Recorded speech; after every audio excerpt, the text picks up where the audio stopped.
სატურნზე მინდა კიდევ ერთ ვიდეო გაგიკეთოთ, თქო ამჯერად უკვე ნიშნებში და სახლებში როგორ ავლენს თავს. ისწავლოთ ასტროლოგიას და ცოტა შაბლონის მიღმა რეალური გამოცდილებითაც გაინტერესებთ. მაგალითად, პლანეტების მუშაობა კლასიკურ ასტროლოგიაში ხო თუ გვინდა რამის მივახციოთ, სატურნის ენერგია არის აქ საჭირო, პასუხისმგებლობის გზნობა, სიმყარე, ასაკოვანი ენერგია არის აქ, ასაკის მმართველი არის, დროის მმართველი არის. ასევე სატურნი აჩვენებს, სად გვაქვს კარმული გაკვეთილები.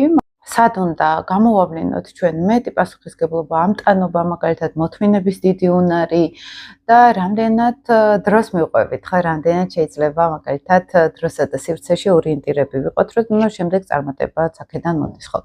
მაგრამ ასტროფსიქოლოგიაში სატურნს ცოტა სხვა ფუნქცია აქვს, უყურებთ ასევე პირად რუკაში სატურნის მდებარეობას, განსაკუთრებით ხო კი ვამბობთ კლასიკურ ასტროლოგიაში, რომ მამაკაცისთვის უფრო მნიშვნელოვანი არის სატურნის ენერგია, იმიტომ რომ სატურნის სტრუქტურა თვითონ ეს პასუხისმგებლობის გზნობა უფრო მამაკაცურ ენერგიასთან არის კავშირში, მაგრამ მაინც ქალების უმეტესობაც, რა თქმა უნდა, სატურნის ენერგიას ვიყენებთ ჩვეულებრივად, უბრალოდ შეიძლება კარიერაში იმხელა ამბიციები არ გქონდეს, როგორც შეიძლება მამაკაცს გქონდეს, ხო, კაცები უფრო სატურნს როგორც პროფესიულ ენერგეტიკულ ველად ისე იყენებენ ხოლმე. ფსიქოლოგიაში არის უფრო აი შინაგან მშობელს რო ვეძახით, რომელიც გვაკრიტიკებს, შინაგანი კრიტიკოსი, შინაგანი შიშები, რის გვეშინია ყველაზე მეტად, იმიტომ რომ სატურნი ზოგადად სოციალურ ენერგიასთან არის კავშირში და რამდენად ჩვენ გარემოსთან ვართ ანგარიშვალდებული, რამდენად გვაქვს პატივმოყვარეობაც, ასევე სატურნის კარგ დადებითი კუთხითაც და ნეგატიური კუთხითაც, ღირსების შეგრძნება,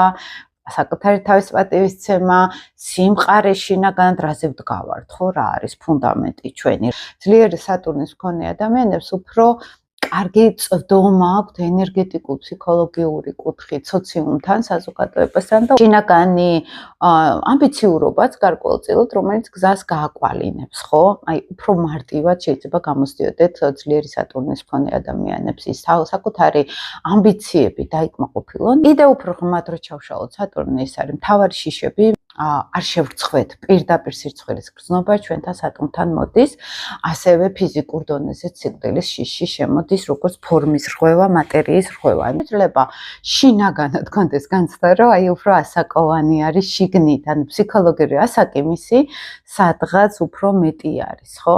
სადღაც კარმულ ასტროლოგიაშიც ვამბობთ, რომ შეიძლება ახლა მაგალითად როცა მზე და მთვარესთან არის განსაკუთრებით შეხება სატურნის, აქ შეიძლება ოჯახში იყოს ადამიანი იერარქიულად, კარმულად უფრო მეტი ასაკის, ვიდრე ოჯახი წარმოადგენდეს. ხო, სხვა განცდა, რომ მე უნდა მივხედო ამათ, მე უნდა უპატრონო. ანუ იერარქიული, უფრო მაღალი საფეხური არის სატურნი ყოველთვის ჩვენთან.